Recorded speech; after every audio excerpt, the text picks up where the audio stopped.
Hello, my name's Claire Tyler from Untitled Couture. Today I'd like to talk to you about Hong Kong binding.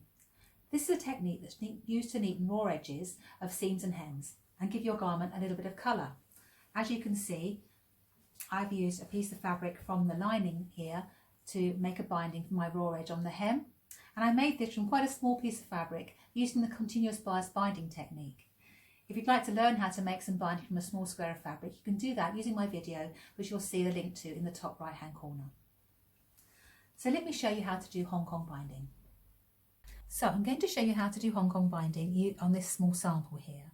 The first thing you'll need is a piece of bias binding, and this could be a binding that you've made yourself or a shop bought one. If it's a shop bought one, you'll need to press it flat, so press the creases out of it first.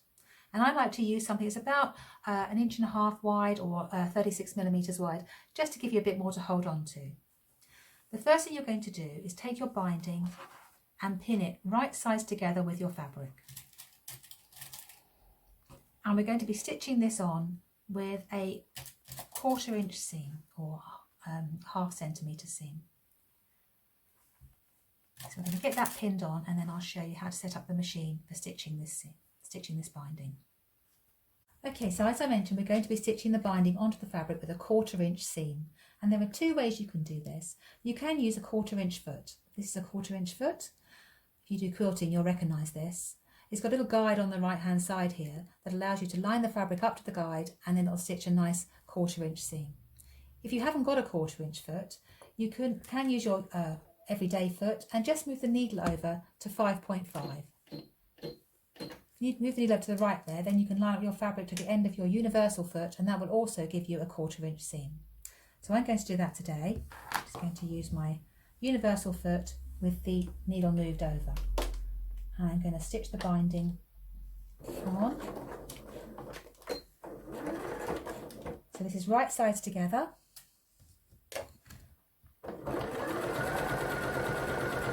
Don't forget to take your pins out as you go, and have your needle down when you take your pins out. And that will stop your seam distorting as you go along.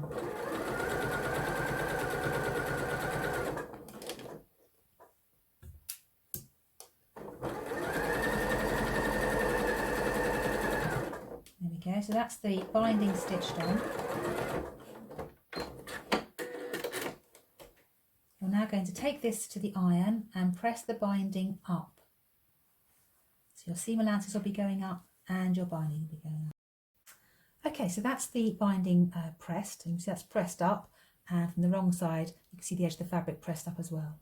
So what we're going to do now is wrap the binding around that raw edge and pin it in the ditch. So the ditch is basically the seam here, so that's what I'm going to pin all the way down, and wrap it quite tightly around. That gives you a much neater finish. When I'm using this technique to neaten raw edges, if I'm doing hems, you can do that at the end before you turn your hem up. But if you want to use this method to neaten the seams on an unlined garment, then I would neaten the raw edges before you stitch your seam. It's much easier to do it that way. So I'm just pinning all the way to the end. Here. Let's put one more in. So that's wrapped nice and tightly around the edge and pinned in place where we want to be stitching. Now, stitching in the ditch, you can do that by eye. You can use the universal foot on the machine and just stitch in the ditch there, but I like to use a stitch in the ditch foot. This is a stitch in the ditch foot. It's got a guide at the front here, and that guide is right in front of the needle. So if you place that guide in the ditch or in the seam, then you're going to be stitching exactly where you want to be.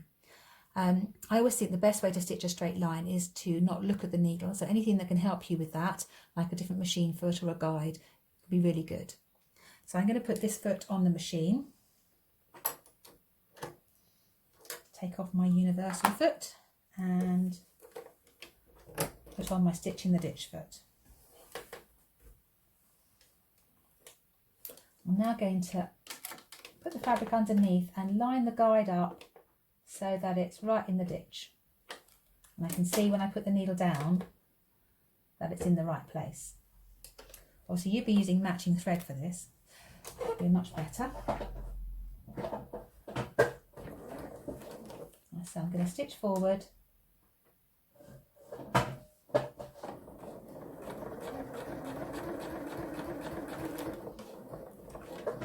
Stop with the needle down before you take your pins out so you don't distort your seam.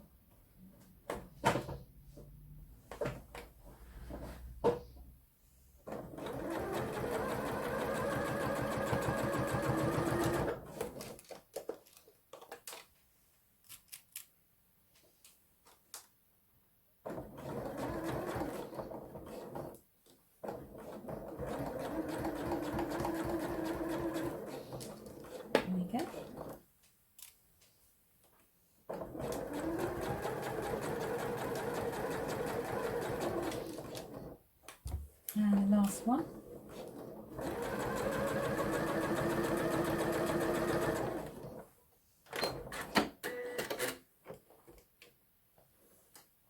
There we go. So you can see there, that stitch exactly in the ditch. On the other side, we've got this excess binding to deal with here. I always like to have the binding a bit wider because it does make it easier to handle. And you can trim that excess off either with some sharp scissors or with the applique scissors. I like to use applique scissors because you can lift the fabric up as you're going and get really nice and close.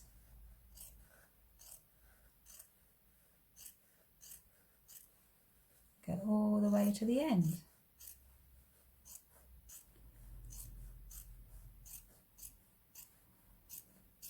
Just come off at an angle there so you can see. So you can see I managed to get really close with those scissors. And on the other side, we've got our lovely Hong Kong binding. So that's how to neaten your hems with Hong Kong binding. I hope you found this video useful. Please like, share and subscribe to my YouTube channel, and you can find out what we've got coming up next. All the bits and pieces we've used in the video today will be listed down below, so you can follow the links for those. And you can contact me on any of my social media, which is also listed down below. Thank you very much for watching, and I hope to see you soon.